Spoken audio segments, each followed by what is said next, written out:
자, 오늘 저는 75주년을 맞이해서 여러분과 나눌 말씀은 조금 우리 무거운 내용이긴 한데요. 지금으로부터 약 4,000년 전에 있었던, 실제적으로 있었던 이 소돔 고모라라는 도시의 멸망, 유황불로 하나님이 심판한 그 내용을 중심으로 여러분과 말씀을 나누려고 합니다.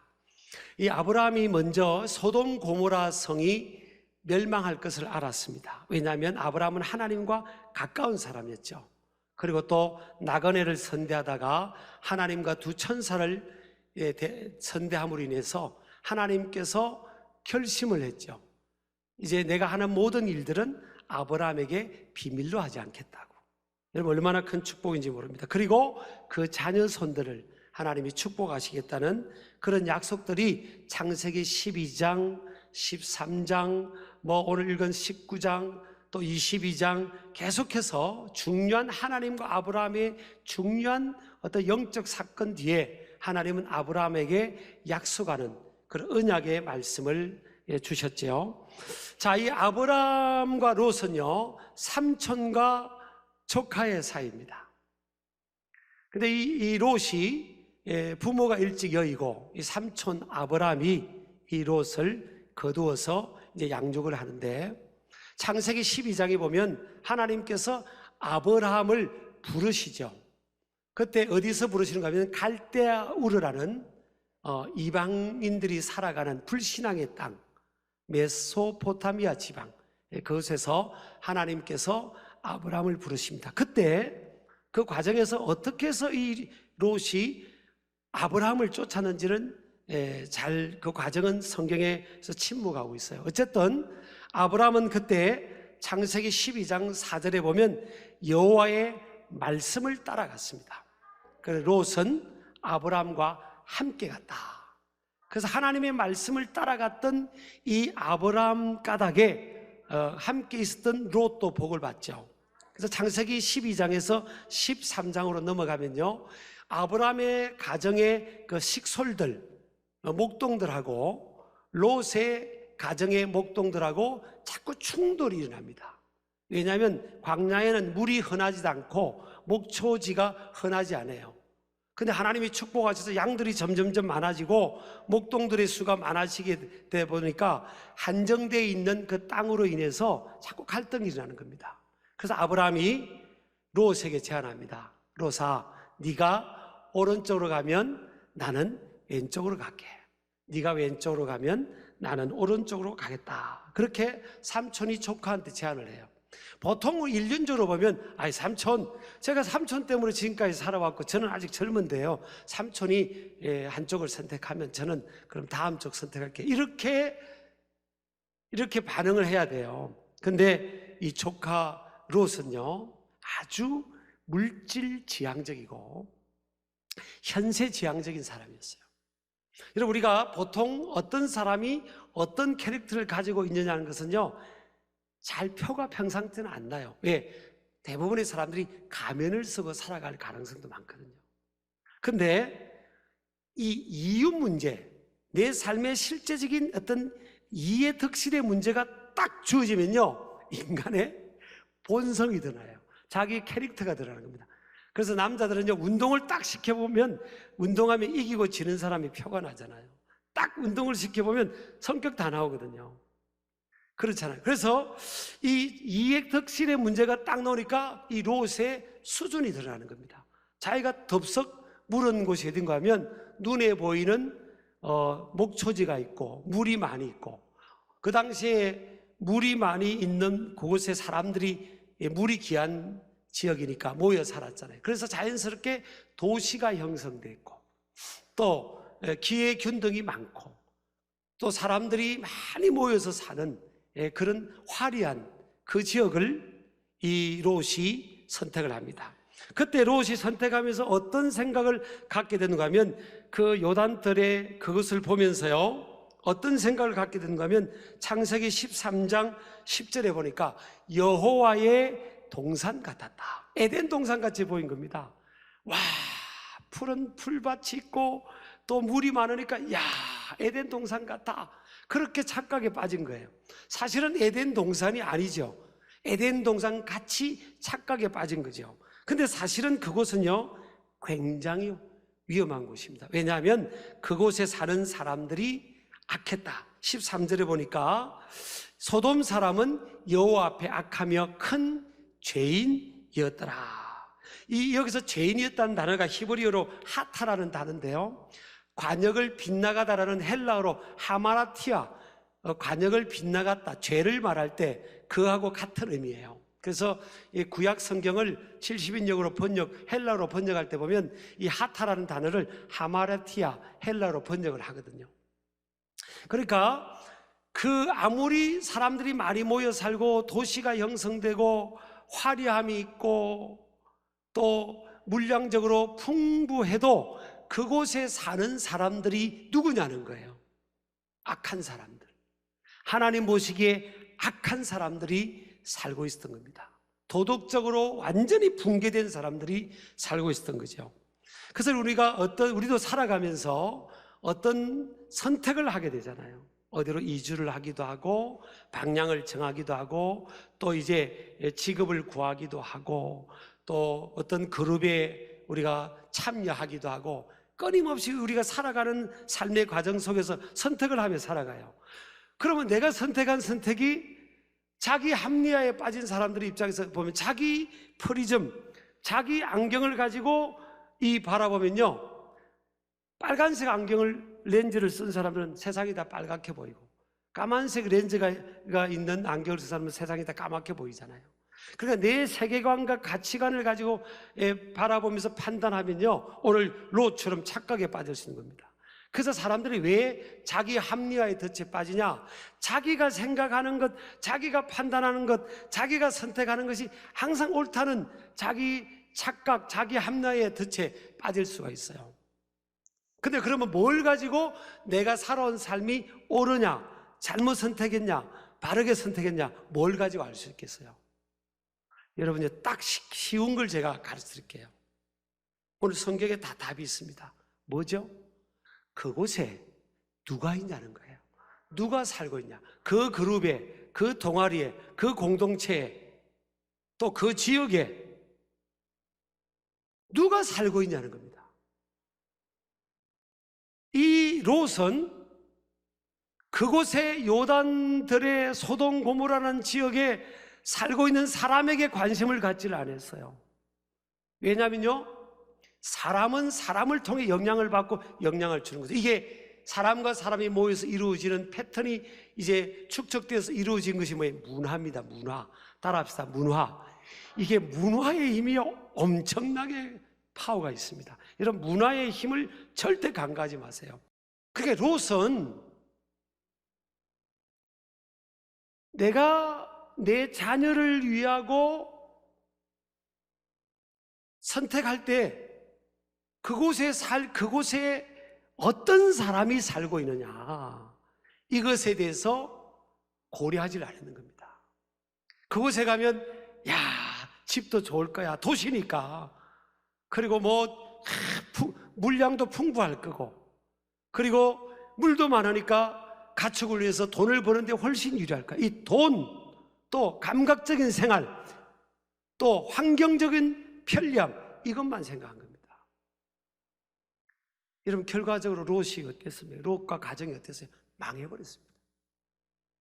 망한 정도가 아니에요. 완전히 그냥 망해버렸습니다. 아내는요, 소금 기둥에 대해서 죽고, 그 사회 둘은 그 소돔 고모라 성에서 그 장인어른이 빨리 가자고 하는데 그것을 농담으로 여겨가지고 거기서 그냥 유황불에 맞아 다 죽어버리고, 딸들은 겨우 나왔지만요, 아버지를 술을 억지로 먹여가지고 그래서 이 모압과 암몬의 씨앗이 태어나고, 제가 말로 좀 표현하기 어려운 이런 일들이 일어났지 않습니까? 자, 보세요.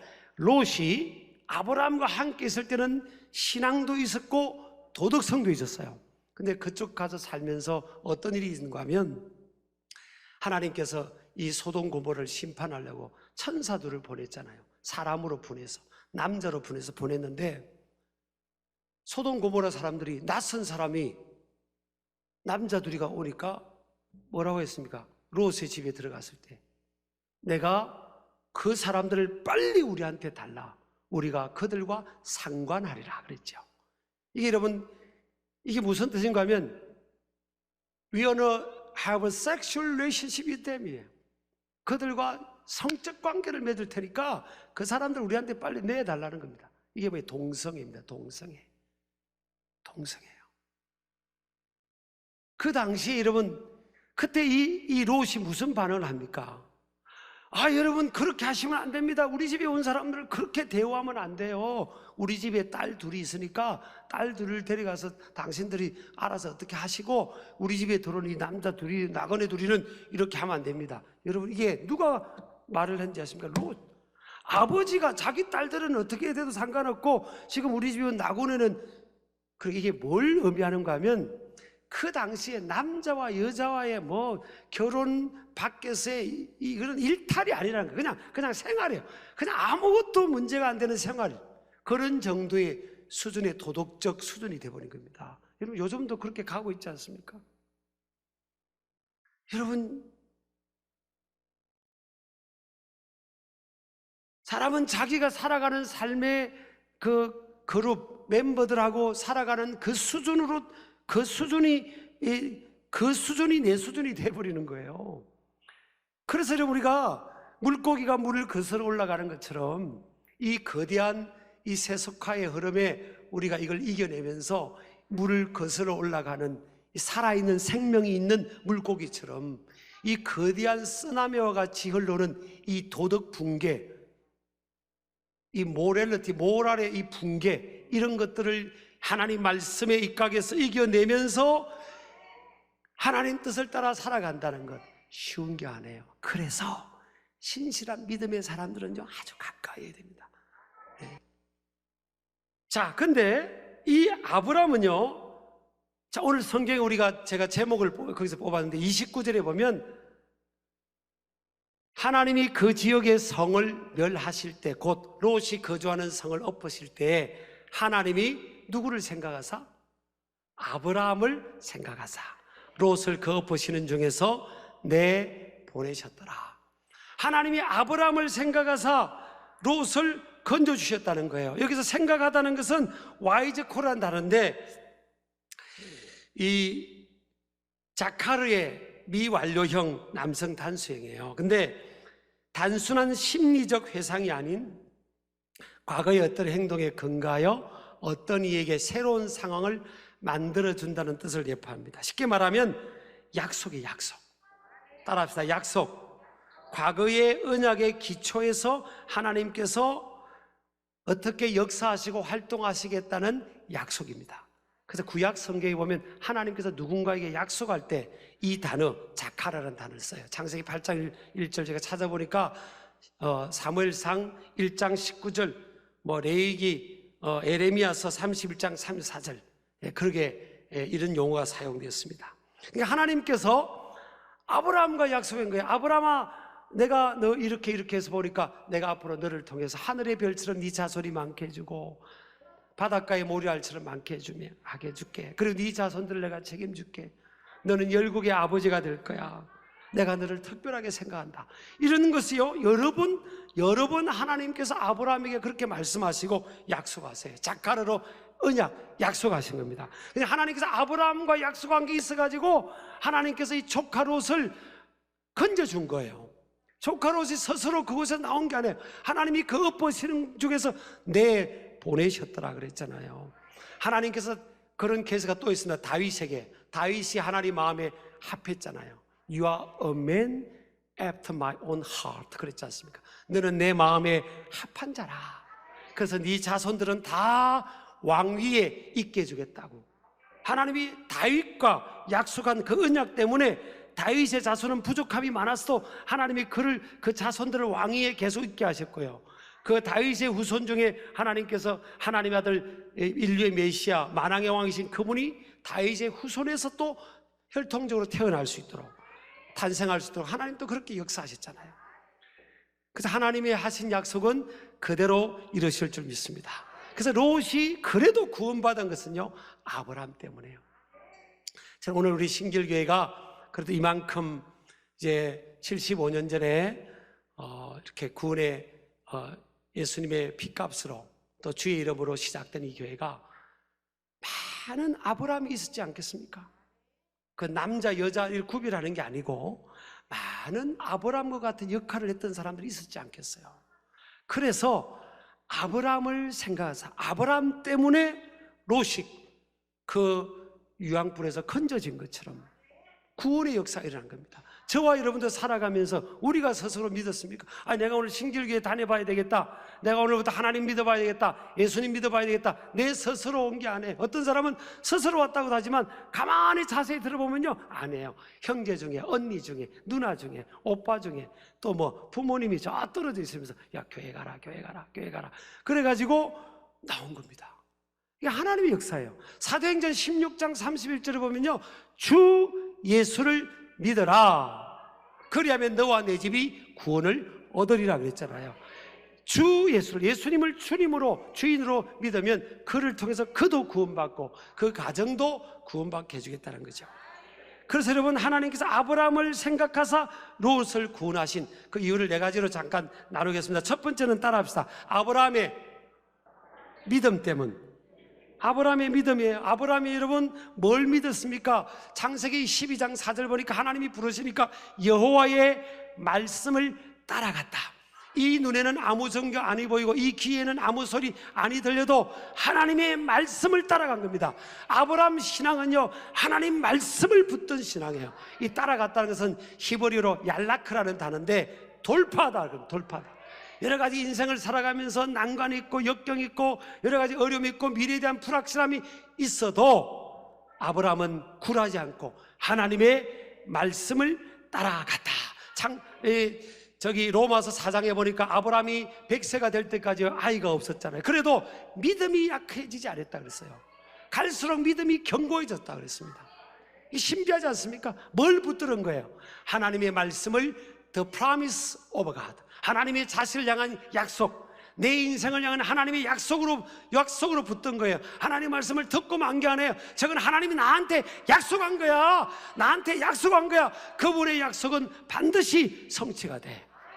그걸 그대로 붙드는 거 아닙니까? 그래서 하나님이 가라면 가고 그 말씀을 끝까지 붙들고 나갔는데, 이것이 창세기 15장 6절, 아브라함이 여호와를 믿으니 여호와께서 이를 그의 의로 여기셨다. 그렇게 약속한 것을 믿으시기 바랍니다. 저와 여러분 아브라함처럼 하나님 앞에 쓰임받고 또 구원의 역사를 이루려면요, 믿음이 있어야 돼요. 믿음. 이 믿음에 합격하기를 축복합니다. 두 번째, 아브라함은요, 순종의 사람이었어요. 하나님께서 어느 날 이 독자 아들 이삭을 다 키워놨는데 건장하고 장성한 아들이었는데 하나님께서 어느 날 아브라함을 시험하려고 찾아오셔가지고, 아브라함아, 네 아들 있지? 네, 하나님, 네 아들 그거 바쳐라. 모리아설에 바치라. 지금 선교사로 목회자로 바치라는 게 아니에요. 번제물로, burnt offering, 번제 제사는 뭔가 하면 불에 태워서, 제물을 불에 태워서 연기가 하나님 앞에 올라가는 그 예배, 구약의 예배를 말하는 겁니다. 아니, 아들을, 내 사랑하는 내 하나밖에 없는 아들을 내가 내 손으로 묶어가지고 불에 태워서 어떻게 그걸 하나님 앞에 그렇게 드릴 수가 있겠어요? 보통 사람에게 그런 말을 했으면요, 하나님, 나 오늘부로 빠이빠이입니다. 나 하나님 안 믿겠습니다. 대부분이 그럴 가능성이 많아요. 근데 하나님은요, 감당치 못할 시험당함을 허락지 않으세요.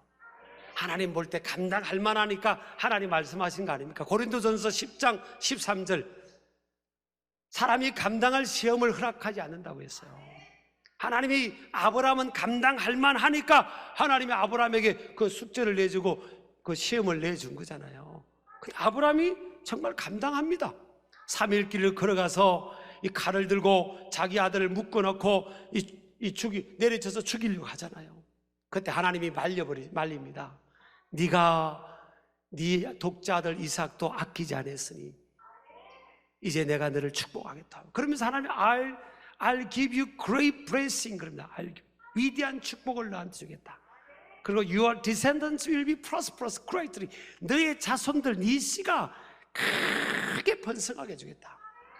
Your descendants will overcome the door of enemy. 너의 자손들이 대적의 성문을 차지하리라. 우리 아멘 하시기 바랍니다. 네, 외국인이 왔다고 하길래 내가 못 쓰는 영어를 조금 썼어요. 그러니까 이해하세요. 대적의 성문을 차지한다는 겁니다. 할렐루야. 여러분, 이게 순종이 제사보다 낫거든요.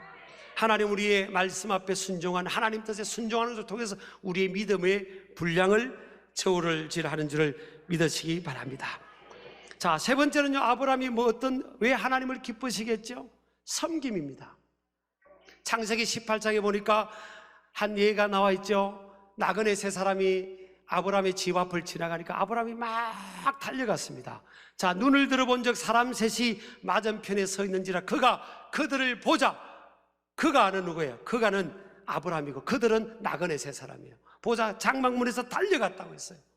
여러분요, 강약길을 가다가 나그네들이 목마르고 힘들면 그 집에 찾아와서 머리를 숙이고 도와달라고 굽실거리면서 좀 도와달라고 그럴 거 아니에요. 근데 아브라함이 달려갔어요. 아브라함이 그들을 바라보면서 긍정적, 적극적 능동성을 가지고 그들에게 다가가서 막 이렇게 몸을 땅에 굽히면서 겸손한 거죠. 남을 섬길 때는 겸손해야 돼요. 어시되면서 섬기면 그것은 바른 섬김이 아니죠. 그래서 아주 겸손하게 섬기면서 설득해서 이 집에 모셔서 대접했는데 그가 바로 하나님과 천사들이었습니다. 그러면 아브라함이 그 하나님과 천사들이라고 알고 저 세 사람이 하나님과 천사들일 거야 알고 그렇게 달려간 게 아니에요. 평상시 아브라함의 삶이에요. 삶. 평상시 아브라함의 삶이라니까요. 아브라함이 그렇게 사니까 하나님께서 아브라함을 마음껏 축복하신 줄 믿으시기 바랍니다. 네 번째, 아브라함의 기도입니다. 아브라함은요, 새벽을 깨우는 사람이었어요. 창세기 19장 27절 보니까 아침 일찍 일어나 여호와 앞에 서 있던 곳에 이르렀다 그랬어요. 아브라함은요, 그 소돔 고모라에 있는 그 영혼들, 롯의 가족을 비롯해서 그 영혼들이 불구덩이에서 영혼이 멸망되는 것을 아브라함은요 견디지를 못했습니다. 그래서 잠을 잘 수가 없었던 거예요. 그래서 하나님 앞에 나가서 하나님 만났던 그곳에 나가가지고 하나님께 아브라함이 기도를 합니다. 그랬더니 하나님께서 그 기도를 들으시잖아요. 여러분, 우리가 하나님 말씀을 믿잖아요. 예수님의 재림을 믿고요, 마지막 때 이 불로 심판받고 믿지 않는 영혼들은 영혼을 지옥에서 지옥불에서 보내는 것을 우리가 알고 있고 믿고 있잖아요. 하나님 말씀을 알고 있지 않습니까?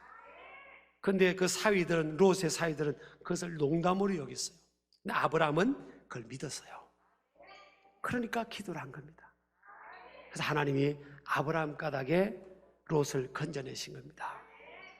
자, 아브라함의 이 믿음, 순종, 섬기는 삶, 기도하는 삶을 통해 하나님께서 롯을 건져낸 것처럼 저와 여러분, 누군가의 기도가 있었고 섬김이 있었고 누군가의 어떤 역할이 있어가지고 저와 여러분이 예수를 믿고 또 직분자가 되고 일꾼이 되고 사명자가 되고 그렇게 됐습니다. 이제 우리가 살아가는 삶의 이유가 뭡니까? 롯처럼 엉뚱한 길, 물질 떠나가지 마세요. 우리 젊은이들 하루아침에 1억 천금 꿈꾸고 무슨 코인이나 비트코인 이상한 가상화폐 그런 거 다 말아먹습니다.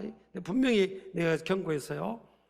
그런 거 그렇게 하지 말고 그냥 돈이 아니에요. 이 회사에서 돈을 얼마 주지?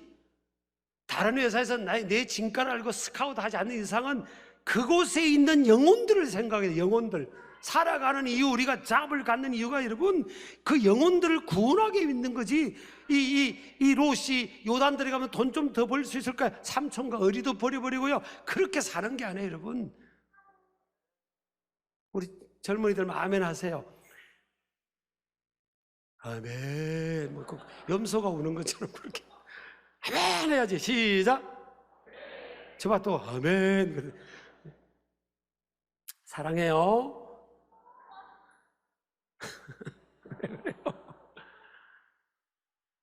여러분요, 믿음의 의리를 따라가고 사명 따라가고 영혼 구원을 따라가면 하나님께서 책임지세요. 책임져 주세요. 그래서 오늘 75주년 우리 신규리가 75살이 됐는데 앞으로 우리 예수님 오실 때까지 저나 여러분이나 다 아브라함의 역할을 합시다. 나의 롯이 누군가? 하나님 나의 롯을 구원하기를 합니다. 나 때문에 저들이 구원받도록 내가 하나님 앞에 바로 설 수 있도록 도와달라고 기도하기를 주의 이름으로 축복합니다.